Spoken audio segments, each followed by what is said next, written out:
Hi programmers, today I'm going to show you how to read a text file inside your website because there may be occasions where you don't want to use a database or you don't have a database or just whatever reason, and it's a little bit different than what you do in just a plain C# program, so I was going to go over that. And I've already created a blank page called read text file 2, but I don't like this master page. I kept picking the wrong one. So I'm going to change this.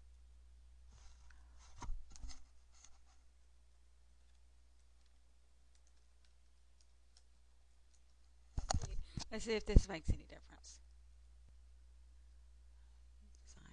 Yeah, that's what I want. Okay, and the only reason I'm doing this is because a lot of times all that white, it messes up the video. I may have already told you that. So anyway, we're going to add a label. We're going to add a label there. And we're going to call it names.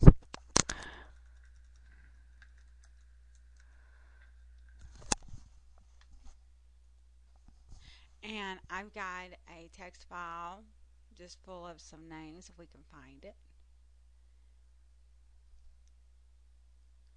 And you can add this to your project, or you don't have to. It'll still work. I might not have added mine to it, but it is here. I know it is. There it is. It's just a list of names. And then, so we want to do this on our load. So we're going to just double click it so we can get our load procedure. And I have, so that I don't have to reinvent the wheel. I did this the other day.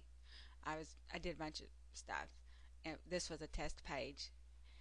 And so we're just going to copy and paste it.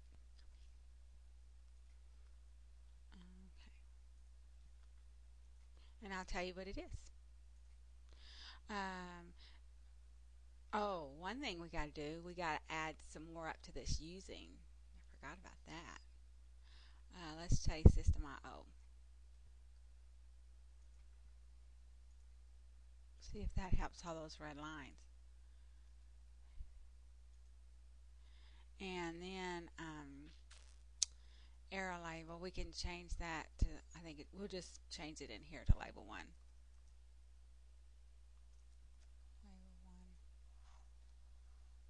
I think that's what it's called. And okay, you have to have a variable called file in, which you can have it at the top where a lot of programs can use it or a lot of methods can use it, because that's what I was doing. Or you can have it in there. So, and it's got to be a stream writer.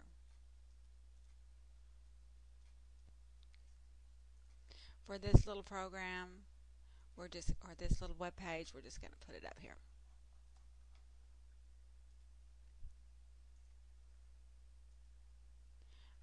Okay.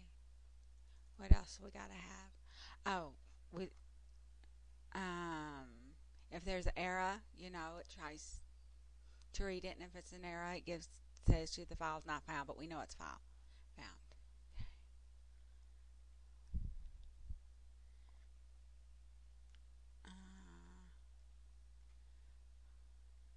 String full path. All in. This should work anyway. I don't know why it's giving us that underline.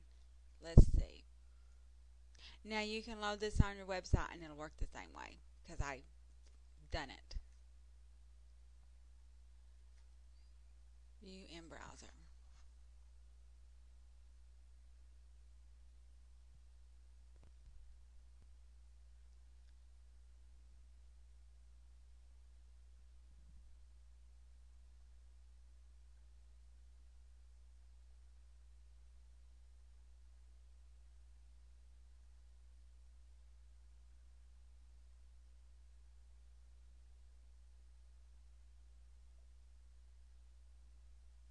Taking how long? I've done this once before. Uh-oh. It didn't like that after all, did it? Let's see what's going on here. See what my other one did.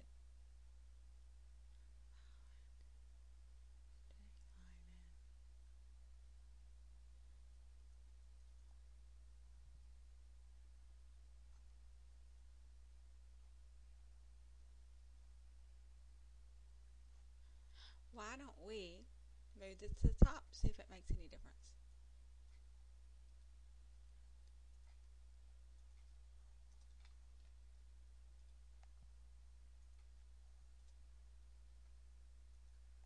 It did make a difference.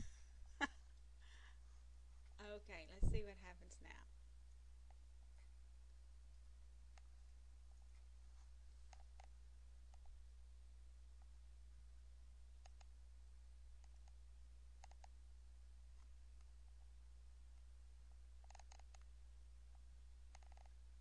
You know, all this white here is still going to mess up. But oh well. I don't like it messing up because if it doesn't mess up, then I can put it in the Windows things and crunch it down and it looker on um, YouTube. But with all that white, I'm going to have to do it the old way. Anyway, there we go.